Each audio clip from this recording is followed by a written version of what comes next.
Hello everyone and welcome to my channel. My name is Barbara. This is Barbara Talks More. If you guys are new here, check out my original channel called Barbara Talks. Over there I go more in depth on, let's say, certain placements, aspects. I talk about metaphysical things over there. Honestly, there is so much. Check out the playlist. Okay, so the channel is organized into playlists, so you guys can go under the playlist, see what you guys are interested in learning about. Let's say it's an asteroid.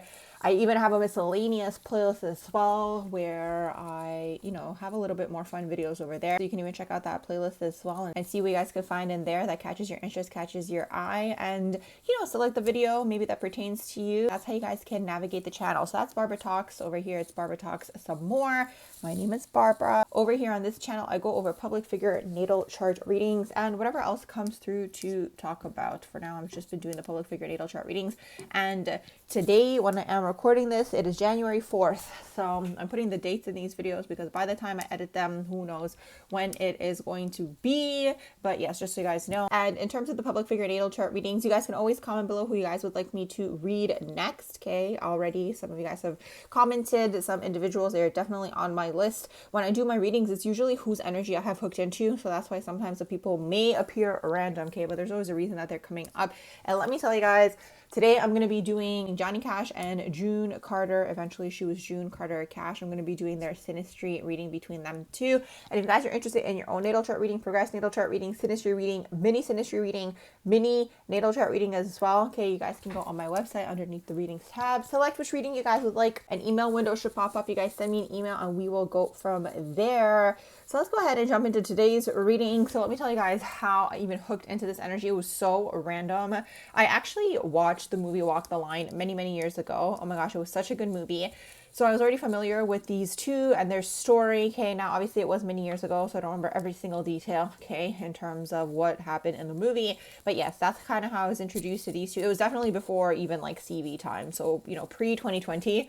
I'm sure that that's how we're all going to start referencing things in the future, right? Anyway, so pre-2020, I hooked into these two. I found out about them. The movie was excellent. It was so good. I actually kind of want to watch it again now that I've hooked into their energies one more time. So anyways, how I came to do this reading today was I actually was in an Uber. And here's the thing, I don't listen to country music. I listen to all kinds of music, you guys. Country music is like kind of last on my list, but if there's a good song, I'll like the song, you know what I mean? So anyways, as I was telling you guys, I was in an Uber and the driver was playing country music, which is very rare. I mean, I'm not sure if you guys ever experienced that. I definitely didn't. I feel like country music, like especially like Western country music, isn't something that's common. Okay, I guess it depends where you are and like what part of the Western countries you're at, I guess. But anyways, so this person was playing country music and Johnny Cash came on the song, like he was the next song, and I hooked into the energy. That's kind of how it works for me. So hooked into the energy, and then when I hook into someone's energy, if they catch my attention, I'm listening to all their music. So actually, if you guys are Johnny Cash fans who are tuning into this, let me know what songs you like of him. Of course, I like the well-known songs like Ring of Fire is a good one, Walk the Line, of course, right? But the one that actually like came on my like shuffle when I was listening was called Ghost Riders in the Sky. And this has kind of been my jam for like these past 2 weeks that I've been hooked into his energy. So, it's really interesting. As I was listening to the song, you can really feel him singing out of the heart chakra, and you don't hear that anymore these days. Probably why these days it's really hard to find like pop songs that actually like for me at least catch my attention. I don't know how it is for you guys. I know people are fans of certain singers, but to me, I'm just like really starting to feel like they don't even make good music anymore. Like it's not from the soul. They just kind of make like music that's catchy, so it's like stuck in your head. Not to mention the degeneracy. Don't get me started on that. That's not what today's video is all about, in the music and all of that, right?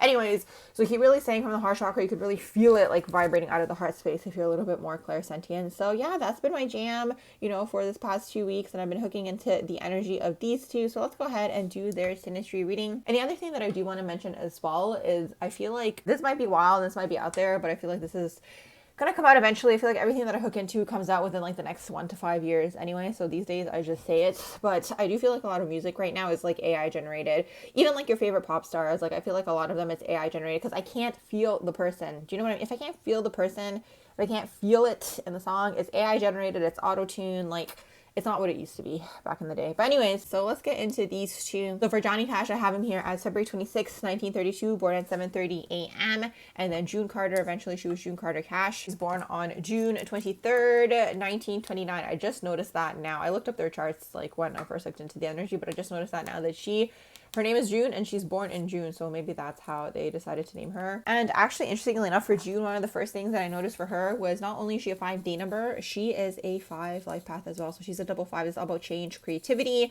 And usually these people tend to be good looking. So she was in the exact field that, the numerological aspect of things, at least. In terms of numerology, guys, I'm very surface level, okay? So I just kind of like to look at it to see if there's any parallels between that and the natal chart itself.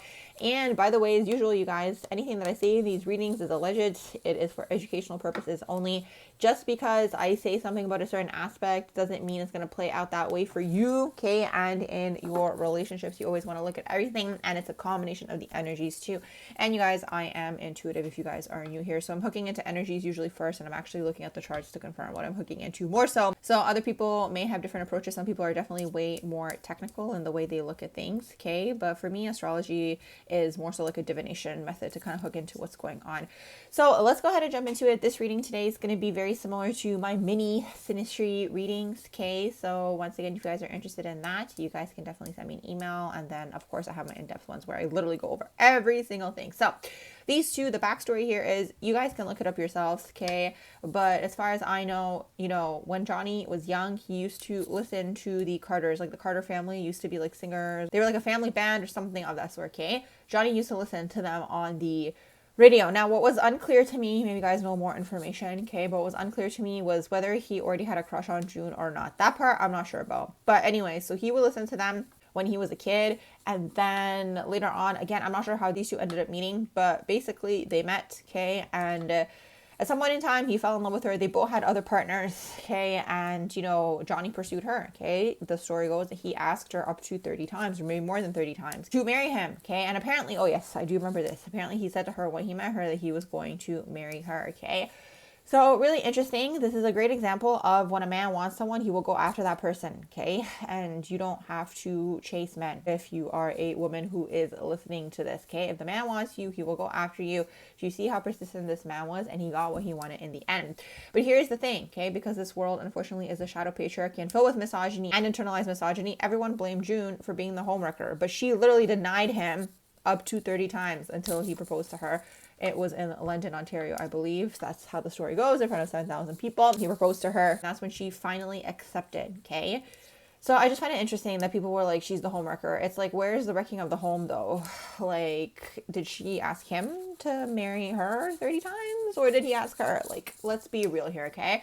So he pursued her. He had his family. He had his kids. I'm not sure what happened with that story. You guys are going to have to do more research on that. But he pursued her. And it's actually interesting. Before this even came up, I was talking to one of my friends, okay, and my friend is Scorpionic, and basically my friend mentioned in passing, and she was talking about how a Scorpio man or man who has Scorpio in his chart falls in love only once. And Mr. Johnny Cash here has a Scorpio, and that's so fact. It's so true.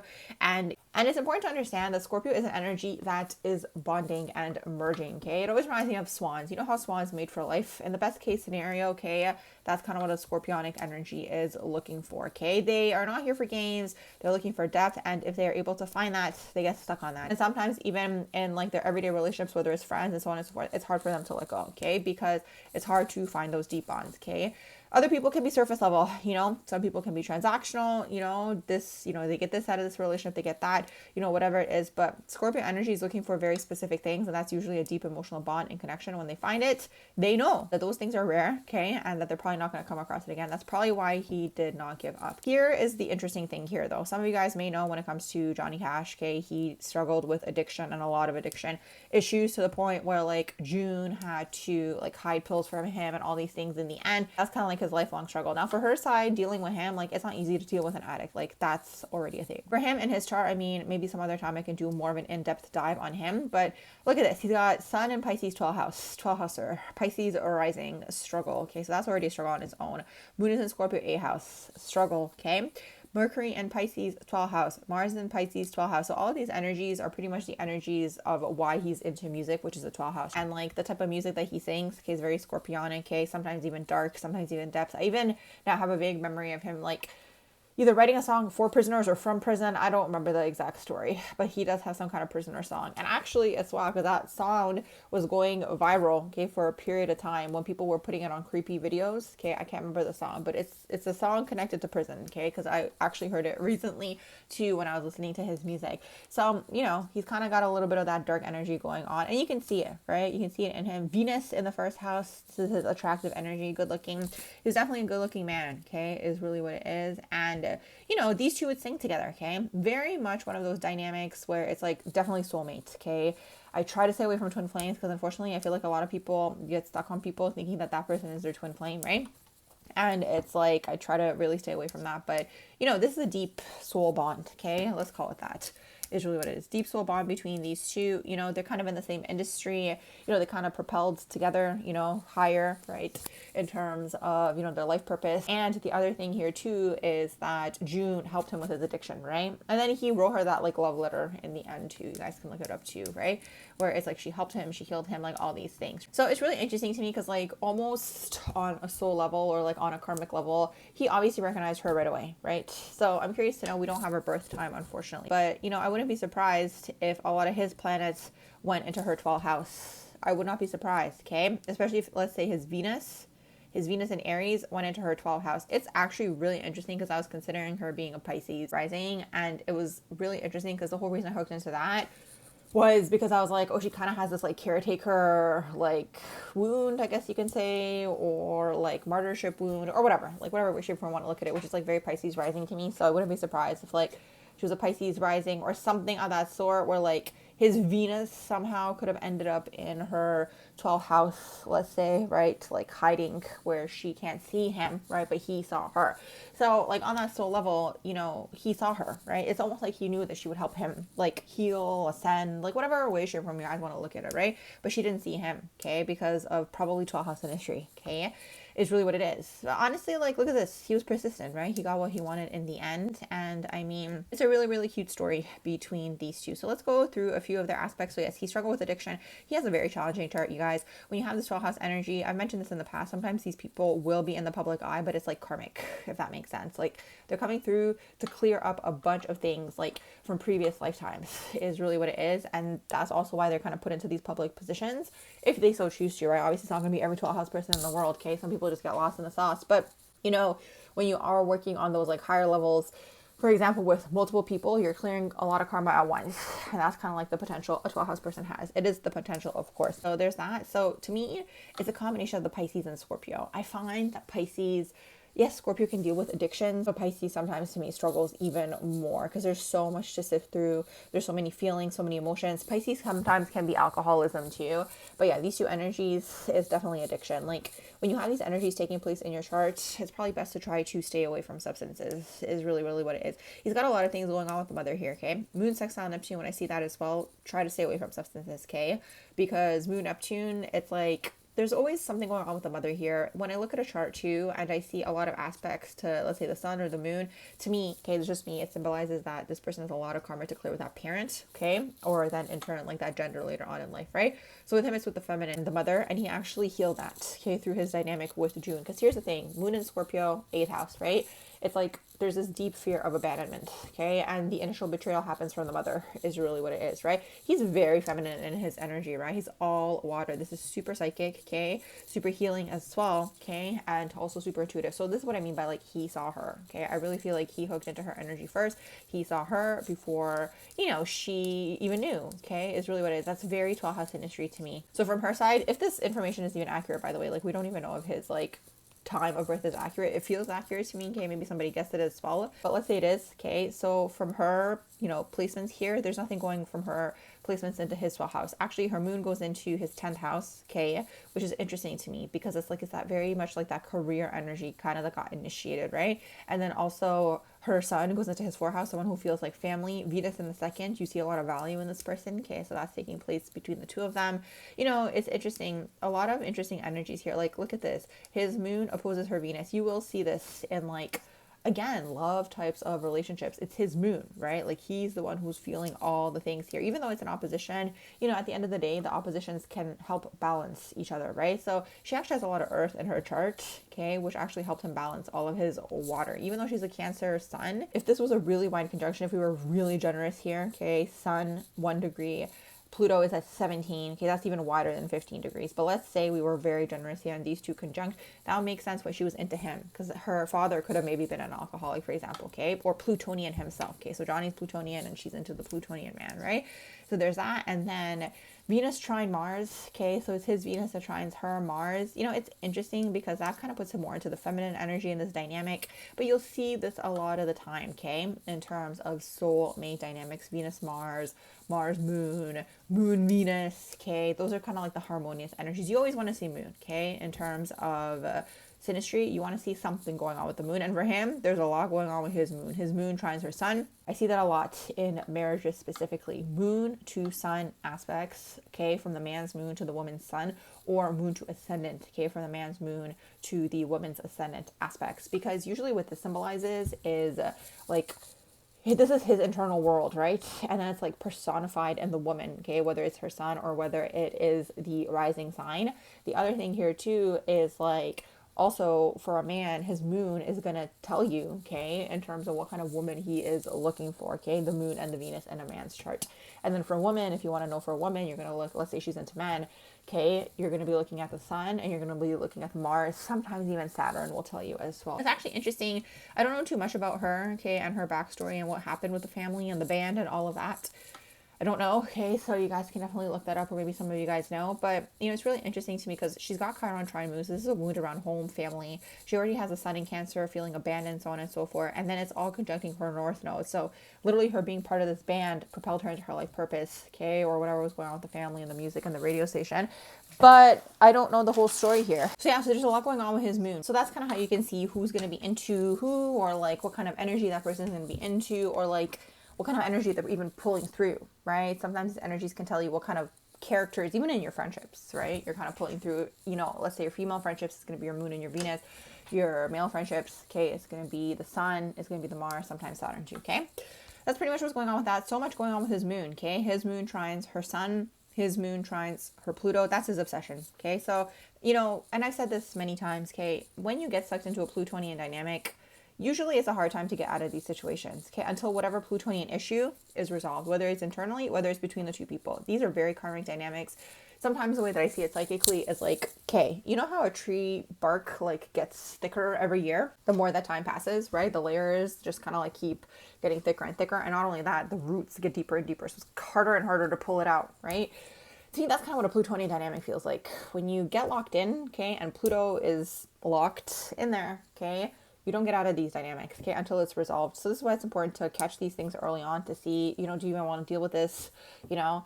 But even then, okay, after that connection is formed, because Pluto is very bonding, right? The more that time goes on, the harder it is to leave, okay? Because it's, again, the extra layer of bark every year. And to me, psychically, I see it as the cord between the two individuals, okay? So it's his moon. And like I mentioned earlier, his moon is in Scorpio, okay? And also he's a man with a moon in Scorpio. There was no way for him to, quote unquote, get over this. He wouldn't have ever gone over, okay?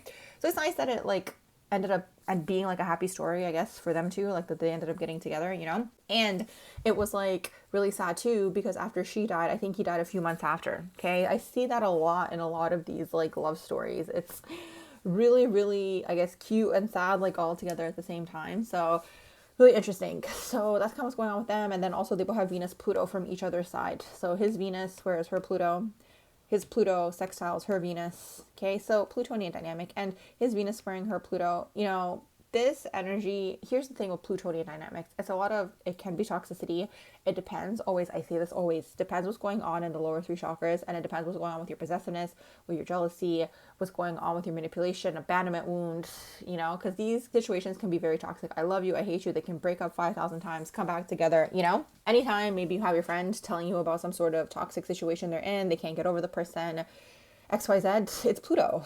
I guarantee you, if you look at the charts, you will find Pluto in there. Sometimes you have to open up the orbs. I know some people are strict with the orbs, but when I hear these stories and I hook into the energy, I'm opening up the orbs in Synastry, up to, let's say, 15 degrees, right? I'm looking at that. Some people are more strict, I understand, but if I hear it and I feel it, it's in there. Even if it's a wider orb, because I can feel it in the energy, like, it's still there, right? But anyways, for these two, it's very close. Anyways, both of these energies is really what it is. Like, his moon and her Pluto is a little further away. It's 9 degrees, but it's still there, okay? His ascendant trines her Pluto, okay? Another obsession energy. Could be her, okay? Of course, like, after some time, the energies could kind of amalgamate, and it could be the other person too, right? Usually the way that it works is, like, whoever's Pluto, they're triggering the other person, especially if it's like Pluto to personal placements, okay? Pluto acts in unconscious ways that triggers the other person, is really what it is, okay? They have ascendant Saturn, okay? So his ascendant squares her Saturn. This is like long-term dynamics. He could maybe feel restricted by her, okay? That could play out that way, right? His expression of the self feels restricted, but I don't feel that for them, because by the time they got together, they were kind of established in their careers. You know what I mean? So in their case, it kind of just prolongs the dynamic. That's kind of how I see it, okay? Venus, Uranus, here it is. This is my aspect of side chick, side dude. You are involved with another person. This person came through. Okay, so he's the Venus here, she's the Uranus. So it's like she came through. Literally, I don't even know if he has this in one of his songs. I'm kind of picking up on the energy. Kind of what I'm hooking into energetically is him kind of being like a lightning bolt. Okay. Oh, and by the way, in these readings, I'm not like channeling the people or anything of that sort. I'm just looking at the energy around the situation. But I'm curious to know if there's a lyric in any of these songs where he says something like, "You came into my life like a lightning bolt," or something of that sort. Okay, that's at Uranus. This is her Uranus basically conjuncting his Venus, and it's a conjunction, okay? You see this a lot of the times. Yes, in the divine version, it could be like, oh, you guys were friends and you guys didn't think you were going to start liking each other. Boom, you started dating. The way that I see it, when I hook into the energy of the situation and I look at the other energies taking place, there has to sometimes be Pluto taking place here. There has to be a certain combination, okay, of energies, but more often not, to me, this signifies Uranus came through to disrupt Venus's love life. Instant attraction, okay? You didn't expect it. Someone you wouldn't necessarily be into, so on and so forth. Now, here's where it gets interesting. His Neptune trines her Venus. And here it is, okay? Him kind of going into this like dream world. This is my one true love. This is one of those energies, once again, where you feel like this person is your soulmate, okay? He's stuck on it, but she's Venus and he's Neptune. So she doesn't see him clearly, right? There's a lot of this energy taking place where she didn't see him for a while. I think because he's more psychically inclined, in tuned, it's like on that soul level, he saw it, right? Like the connection between them, okay? He like recognized her. I think this has been even from a previous lifetime, okay? It's kind of what I'm hooking into here. Very, very cute, very nice, okay? Unfortunately, yes, both of them left their partners and all that happened, but it is what it is, right? Everything has a beginning and everything has an end, It just is what it is. So also here it is. You see this in marriages a lot. Venus trine Saturn, Venus-Saturn aspects, okay? Any Saturnian dynamics, okay? In terms of relationships, it can be karma, yeah. But of course, also, you have the most karma to clear with the person you sleep with. Like in the same bed at night, that's what they say, okay? The person you sleep next to, that's the person you have the most karma to clear with. So for most people, it's going to be their spouse, right? So it's like Saturn, yes, prolongs, but you're also in like this karmic energy, right? Because you're clearing something here. Is really what it is with the other person, okay? So, that's why they got married, okay? Saturn and Venus. They have more Saturn. Her Saturn sextiles his Mars. A lot of grounding from her side, okay, to him. She was kind of like an anchor for him, is really what it is. And I honestly think that that's why he, like, never ended up, like, crossing out from all the substances he did. It's almost like the love that he had for her, or, like, knowing that she was still down here on this plane was, like, stronger than, the soul exiting is really what it is. And that's literally what kept him alive. And I think he knew that from some level, and that's probably why he wrote her that whole love letter. You guys look up that love letter. I can't remember now word for word what he said in there, but it's, like, in one of the books or something of that sort, like, that he wrote her, like, toward the end. I'm not sure of her life or something of that sort, okay?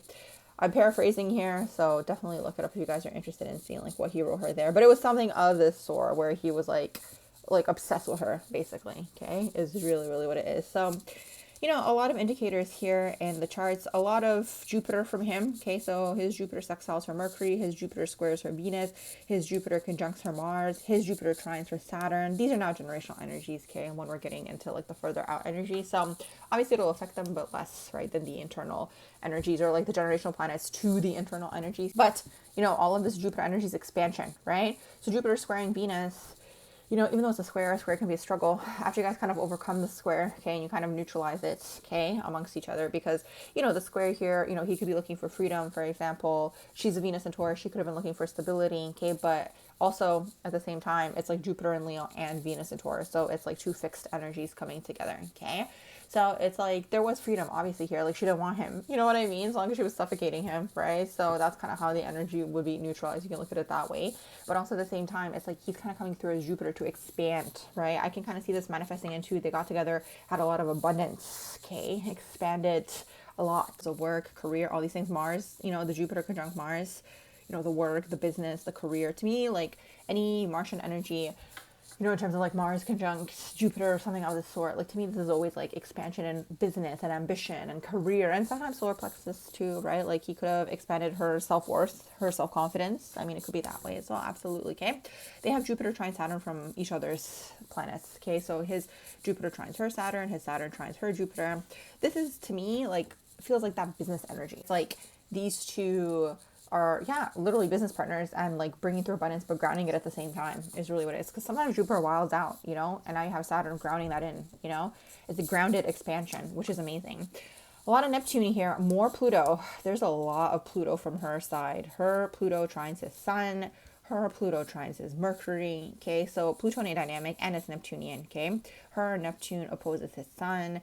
Her Neptune opposes his Mercury. Okay, so with these energies, when I see these combinations, okay, Neptune, Pluto, it's like there's a lot of putting this person on a pedestal in this situation. So it could have been her, it could have been him, you know, it could have amalgamated after a period of time. Okay, sometimes it's hard to read the energy if the person, you know, if they've been intimately involved together, the energies kind of start to blur and it could be both people. But it is her Neptune and it is his Sun. So there could be, you know, elements here. I'm not seeing the person clearly, not fully trusting them, right? Again, Mercury opposing Neptune. Sometimes this can manifest into lies, deceit, right? So maybe she didn't trust him or something like that. So maybe that's why she didn't want to be with him for a while. They have this on both sides, okay? His Neptune squares her Mercury. So, you know, there could have been a lot of maybe her not taking him seriously or something like that. Or her, you know, thinking that he's joking maybe. Or again, maybe she was like, you literally have somebody else, I have somebody else. Like, you know, why are you proposing or whatever, okay? Like whatever was going on. But something of that sort, okay?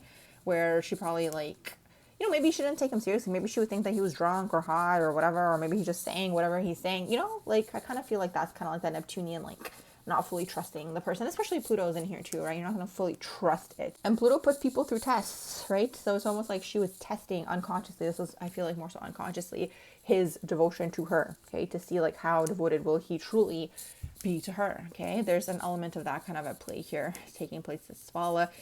They also have, okay, so his Mars opposes her Neptune. So after these two get sexually involved, this is like a spiritual connection, transcending time and space, healing, okay? Like he probably saw a lot of healing in her, okay? Like there's a lot of healing going on here from her to him, okay? And that's probably why he put her on such a pedestal, because on some unconscious level, he understood that, okay? She probably helps him transcend, you know, overcome his addictions and so on and so forth, which was a huge karma thing for him in this lifetime.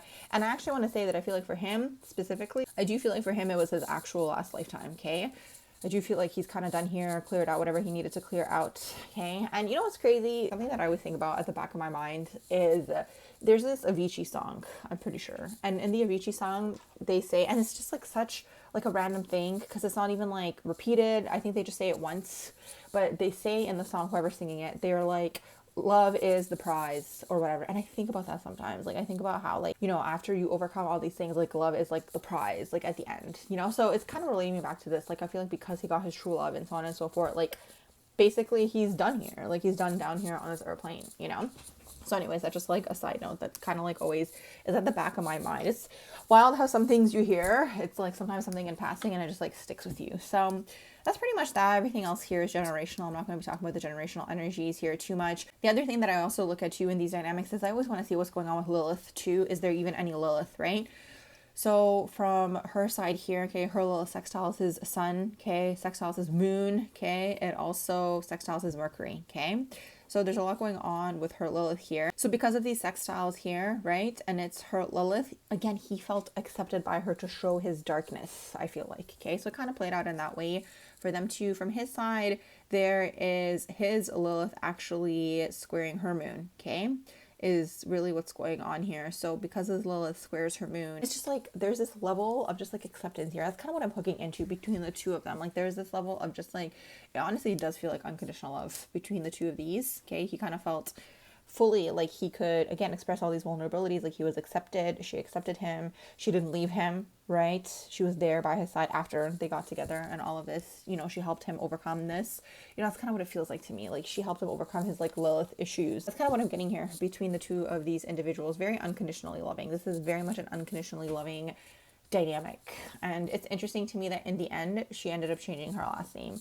Like there's something here where it's just like, yeah, it's very open energetically, very unconditionally loving. And that's kind of like the Pisces part of himself. Like he's almost like looking for this is really what it is, because he's got Sun in Pisces 12th house, Mercury in Pisces 12th house, Mars in Pisces 12th house, Ascendant is in Pisces. Ascendant in Pisces is really challenging because it's just like, you kind of look at it as like a cleanup lifetime also. Like there's just so much to clear. You don't see things clearly. People project onto you.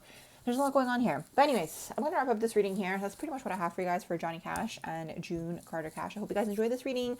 Let me know who you guys would like me to read next. Be sure to like, share, and subscribe. And I hope you all have a beautiful rest of your day.